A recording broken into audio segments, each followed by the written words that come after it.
Hi there, I'm going to do a quick video, post this on my YouTube page, which I don't really go on, but I must start going on a little bit, just to kind of help my practice of speaking with people, speaking to others, and just really getting comfortable with doing that. Here, put some light. Awesome. So today I'm going to talk about a book that I actually just finished. I thought it was very, very interesting and very, very helpful, which is why I'm going to share it to you. This is a book that got brought to me because I am actually studying psychology currently. I want to say a sophomore, but honestly, it's really hard to tell just because of the availability of classes and things such as that, switching of advisors and just trying to find your own path on your own through college. So I study psychology. I've been studying psychology for about 2 years now. I think this is like my third year. But one book that is interesting was brought to my attention in my positive psychology course is 8 Keys to Building Your Best Relationship by Daniel Hughes. He actually mentions many, many great psychologists, world-renowned psychologists, and I definitely recommend just having this book in general. You can also find it on Audible. It's like $12 to listen to it, and you could read along with it. Purchase the book, definitely recommend buying this book. But you can also just listen to it in Audible if you're not the avid reader or your attention span or whatever. This book is amazing because it even talks about attention span. It talks about engagement. It talks about just different kinds of attachments. And also it really stems from your childhood. So basically what I want to talk about is I obviously have all my many notes on this book. But you can definitely find anything that you're having a situation in any kind of relationship. This is coming from a relationship that that you're in with someone that's new and it's developing. This can also be a relationship that is with your coworkers or with your boss or with a friend. And it's honestly any relationship that you have in your life, this book is the best for that. The reason why is I have all these notes, and you can do the same thing as me, but I've actually been quizzed and tested on this book, and I had to read it in like a week.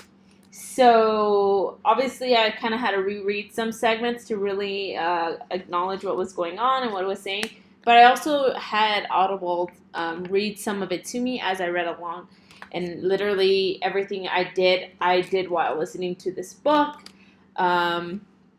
But anyways, so they have these different keys. It's literally the 8 keys of building, and each key has a point in building a relationship that is successful and healthy. Success is great and all. Achieving success and always wanting success isn't as great, isn't as healthy. But we're aiming to have a successful, healthy relationship. But basically, if you are having issues with shame and guilt, you can literally go to the section that is on shame and guilt, and I have that like listed on here.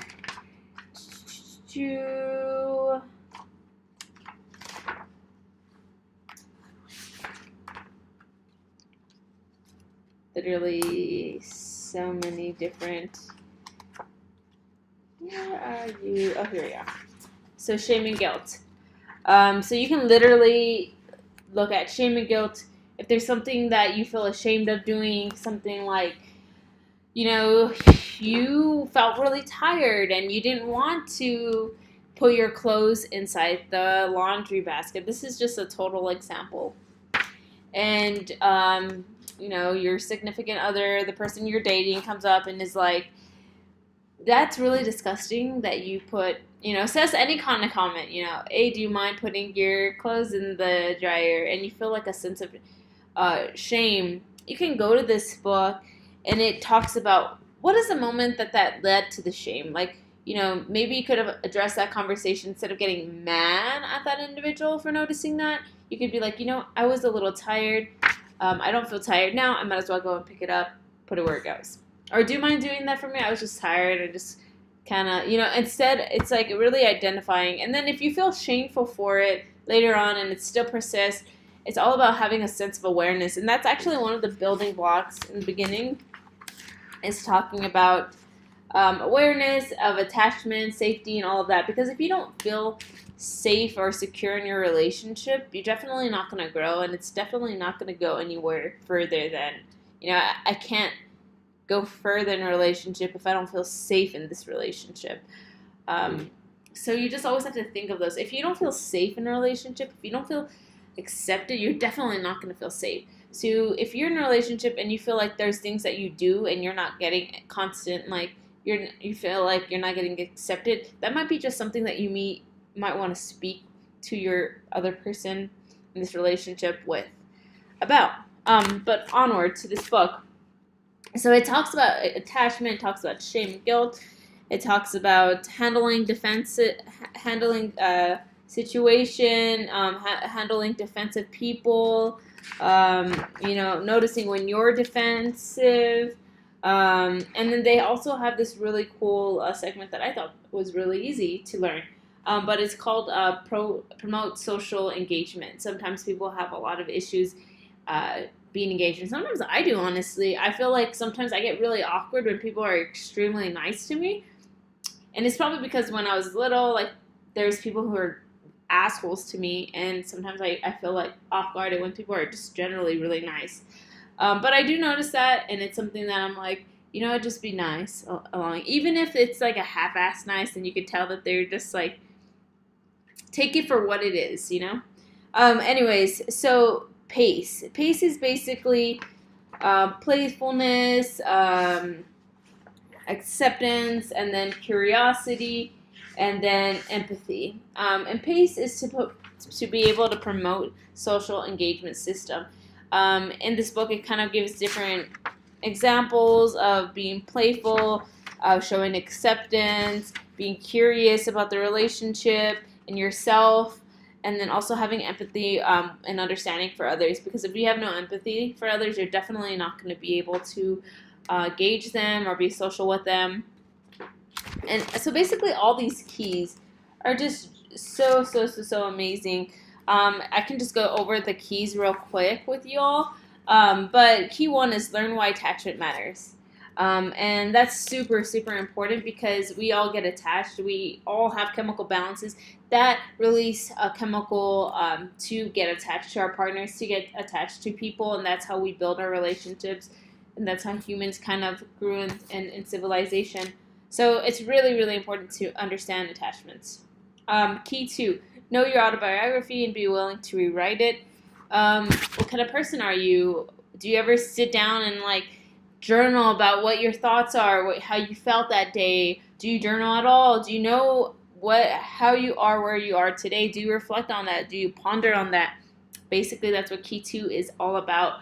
And it goes more in depth about that. And I definitely recommend, again, making a journal and, really reevaluating your life and where it's at this moment. I'm going to try not to make this video very long, at least 10 minutes. But key three is knowing your brain and your biology. Knowing your brain is, where do your thoughts go to? Where do you, when you feel like you can't engage and stuff, why is that? Where do you find yourself engaged in? And then it kind of goes more in depth about the biology of that, and it's super fascinating. So definitely read that part. Key four, build your reflective capacity. What do you reflect onto others? Do you notice yourself? When you do things, do you think, oh, maybe I shouldn't have done that? Or, oh, I could have handled that a little bit different. Next time is an opportunity. Key five, build your emotional competency.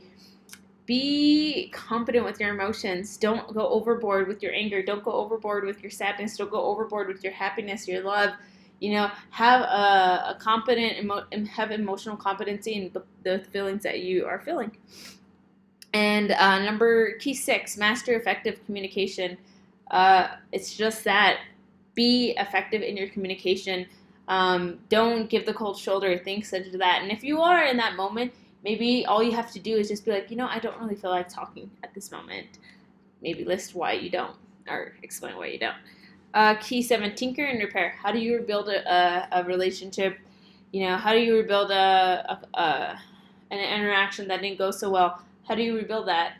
That's basically what Key 7 is all about. It's super key. Awesome. And then Key 8 is just balance autonomy with intimacy. Basically, how do you develop a relationship? Autonomy is just basically, who are you?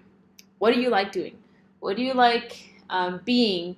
What makes you happy? Being fully in tune with yourself, not being codependent, and then knowing how to harmonize that with intimacy in relationships and really balancing all of that. But if you like more information about it, feel free to let me know. If you're reading the book and you have some insights, share them with me. I would love to hear that. I am definitely going to apply this book. I probably am going to read it again on a daily basis, and I'm always going to have it with me. So if anything goes wrong, I could be like, you know what? I need some help addressing conflict with my relationship with my boss. I'm going to go to Master Effective Communication, which is Key 6, I believe, Key 6. And then I'm going to be like, what is the scenario that I'm examining? And they give you different scenarios. Super awesome. But again, I don't want to make this video long. I already made it over 10 minutes. So thank you so much for tuning into this amazing video. Hope you guys have a great day. Bye.